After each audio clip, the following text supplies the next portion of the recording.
अगर आप अपने कंटेंट क्रिएटर जर्नी में सीरियस हो तो भाई एक एक्सटर्नल माइक्रोफोन लेना मेरे हिसाब से मैंडेटरी है, वरना आपकी आवाज कभी ऐसी आ सकती है और कभी ऐसी भी आ सकती है अगर आपका एनवायरनमेंट नॉइजी है तो। और मैंने भाई यूट्यूब पर काफी ज्यादा रिसर्च करी है और उसके बाद फाइनली 10,000 रुपए के बजट में मेरे को हॉलीलैंड के लार्क M2 माइक्रोफोन काफी अच्छे एक वर्सेटाइल ऑप्शन लगे, और जो कि मैंने परचेज भी करे अभी Amazon से। और यहाँ पर मैं आपके साथ एक डिटेल में उस माइक्रोफोन का रिव्यू शेयर करना चाहता हूँ और क्यों आपको यही माइक्रोफोन खरीदना चाहिए अगर आप अपनी कंटेंट क्रिएटर वाली जर्नी में एक मिड लेवल पे हो। बिगिनर लोगों के लिए मैं नहीं रेकमेंड करूंगा क्योंकि 10,000 रुपए का बजट थोड़ा ज्यादा होता है। आप स्टार्ट कर सकते हो एक सिंपल लेवलियर माइक से और बाद में कुछ फिल्टर्स वगैरह लगा सकते हो, लेकिन अगर आप 10,000 रुपए के बजट में कोई माइक्रोफोन ढूंढ रहे हो तो ये माइक्रोफोन आज की डेट में मेरे हिसाब से बेस्ट है। आपको इस माइक्रोफोन के साथ साथ क्या मिल जाता है और क्या आप इससे फिर कर पाओगे वो सब डिटेल में कवर करेंगे। सैंपल्स वगैरह मैं आपको दिखाऊंगा with the microphone without the microphone, ताकि आप अच्छे से असेस कर पाओ कि भाई किस लेवल की आप क्वालिटी एक्सपेक्ट कर सकते हो। तो स्टार्ट करते हैं सबसे पहले अनबॉक्सिंग से। अनबॉक्सिंग एक्सपीरियंस काफी प्रीमियम रहता है हॉलीलैंड लार्क M2 का।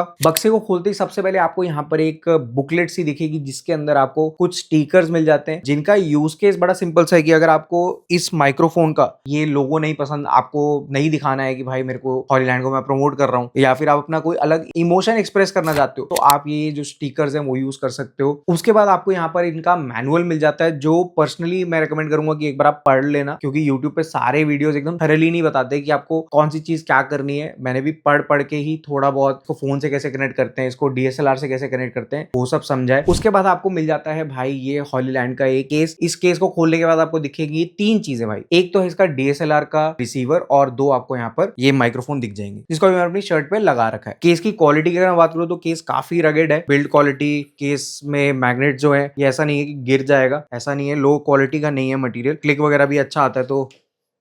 तो यहाँ पर ओवरऑल हैंडलिंग एक्सपीरियंस प्रीमियम ही रहेगा हॉलीलैंड के लार्क M2 के अंदर। इसके बाद आपको दो ऐसे मॉड्यूल मिल जाएंगे, एक आपको मिल जाता है आईफोन के लिए और एक मिल जाता है एंड्रॉयड के लिए। एंड्रॉयड वाला मैं भी अपने फोन के साथ यूज कर रहा हूँ। अगर आप DSLR नहीं यूज करना चाहते हो तो आप एंड्रॉयड फोन या iOS के साथ कनेक्ट करके अपने माइक को कनेक्ट कर सकते हो एंड काफी आराम से आप रिकॉर्डिंग कर पाओगे। और ये इस माइक्रोफोन का इस प्राइस पॉइंट पर एक काफी तगड़ा फीचर है कि आप एक ही माइक्रोफोन को अपने एंड्रॉयड फोन के साथ, अपने iOS फोन के साथ या फिर अपने DSLR के साथ कनेक्ट करके आप जैसी भी सिनारियो में रिकॉर्डिंग करना चाहो वो आप कर सकते हो। बैटरी की अगर मैं बात करूं तो ये लोग बोलते हैं कि 40 घंटे तक आप इस माइक्रोफोन को यूज कर सकते हो सिंगल मोड के साथ without noise cancellation. Noise cancellation में थोड़ा और कम आ जाएगा, लेकिन अगर आप लंबे सेशंस नहीं करते हो रिकॉर्डिंग के, मैनेजेबल है ये नंबर, कोई बड़ी बात नहीं। आप एक दिन में अगर आप इसको यूज करते हो 8-10 घंटे भी रिकॉर्डिंग करते हो, जो कि मेरे हिसाब से काफी ज्यादा है, तो आप इसको आराम से 8-10 घंटे में रिकॉर्ड करके चार्ज करके यूज कर सकते हो। अभी तक मेरे को इसका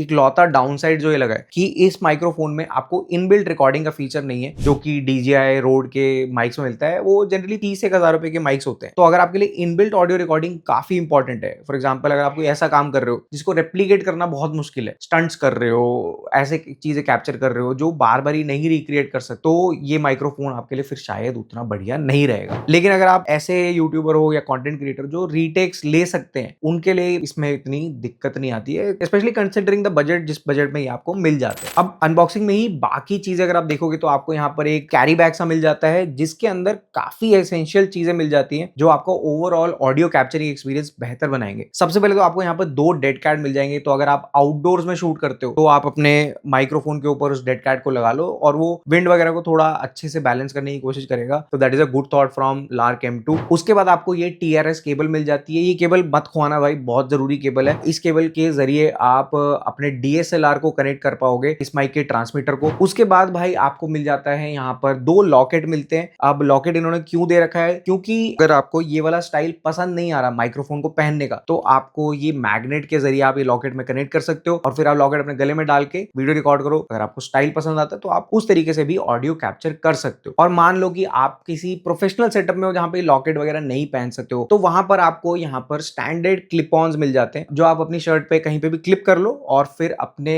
माइक्रोफोन को मैग्नेटिक तरीके से कनेक्ट कर लो और फिर आप अपना ऑडियो कैप्चर कर सकते हो। वो हो गया दूसरा तरीका। तीसरा तरीका ये तरीका है जिस तरीके से मैंने अभी अपनी शर्ट पे इसको मैग्नेट को मैंने अंदर शर्ट के अंदर डाल रखा है और यहाँ पर माइक्रोफोन कनेक्ट हो रखा है, जिसकी वजह से ये तीसरा तरीका है इस माइक्रोफोन को यूज करने का। तो यूजेज वाइज भी आपको यहाँ पर अच्छे खासे ऑप्शन मिल जाते हैं। आपको जो अपनी कन्वीनियंट के हिसाब से पसंद आ रहा है आप वो वाला ऑप्शन पकड़ सकते हो। अब बात करते हैं भाई इनको पेयर कैसे करते हैं। आपने अगर आप पहली बार ऐसा कर रहे हो सेटअप, जिस भी डिवाइस के साथ आप इनको कनेक्ट करना चाहते हो, आप बस उसके ट्रांसमीटर को कनेक्ट करो। अगर आप फोन से कर रहे हो तो आप इसके टाइप सी वाले पोर्ट में इसको कनेक्ट करो। दो ब्लू लाइट्स ब्लिंक करने लग जाएंगी और जैसे ही आप ये माइक्रोफोन को बाहर निकालोगे इसके केस से, तो ये माइक्रोफोन अपने आप उससे कनेक्ट हो जाएगा। तो अगर आप नॉर्मली सबसे पहली बार कनेक्ट करोगे तो ऐसे ही ब्लू लाइट जलेगी और फिर ऑडियो जो है वो नॉइज कैंसिलेशन अभी ऑफ है। अब जैसे ही आप इसको एक बार इस येलो बटन को प्रेस कर दोगे तो यहाँ पर ग्रीन लाइट आ जाएगी और यही ग्रीन लाइट आपको वहां पर भी दिखेगी। तो आपको पता चलता रहेगा कि भाई अभी जो ऑडियो कैप्चर हो रहा है वो नॉइज कैंसिलेशन मोड में कैप्चर हो रहा है। अब बात करें कि ऑडियो जो इसका निकल के आता है बिना फोन के और फोन के साथ वो कैसा आता है, उसका एक बार आपको मैं सैंपल दिखा देता हूँ। सेम सैंपल मैं आपको डीएसएलआर के साथ भी दिखा दूंगा ताकि आप जज कर पाओ कि ओवरऑल किस हिसाब से आप एक्सपेक्ट कर सकते हो, क्या डिफरेंस रहता है ओवरऑल ऑडियो की क्वालिटी के अंदर, वो आपको समझ में आ जाएगा। तो गाइस ये जो सैंपल आप सुन पा रहे हो ये मोबाइल फोन के माइक से कैप्चर हो रहा है। फोन्स के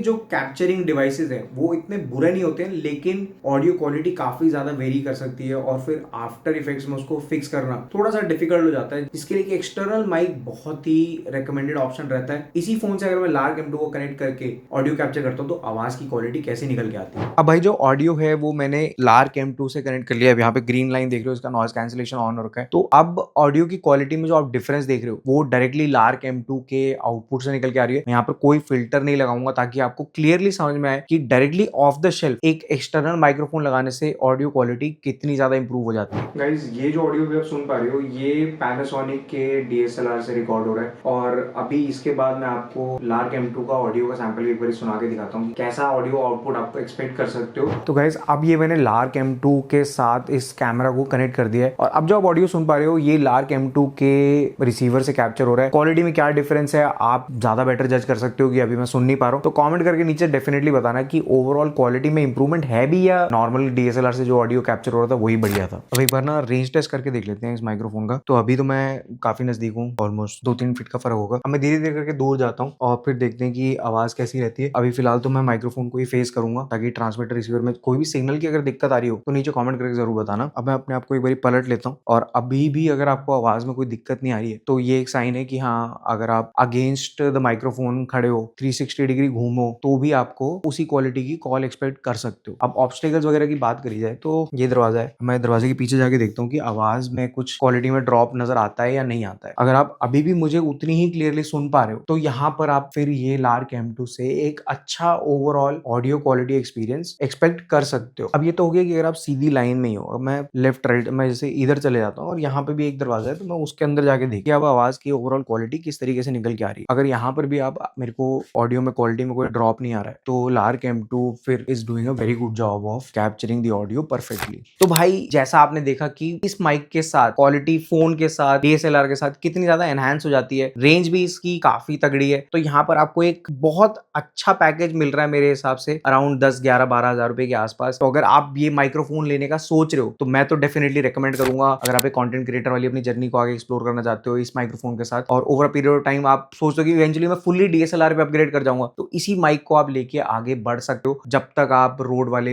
ये सब माइक्रोफोन अफोर्ड ना कर पाओ अपने काम के लिए। तो आशा करता हूँ आपको वीडियो अच्छा लगा तो लाइक जरूर कर देना। अगर सब्सक्राइब करोगे चैनल को तो मुझे काफी सपोर्ट मिलेगा। आज के लिए दोस्तों इतना ही, मिलते हैं अगले वीडियो में।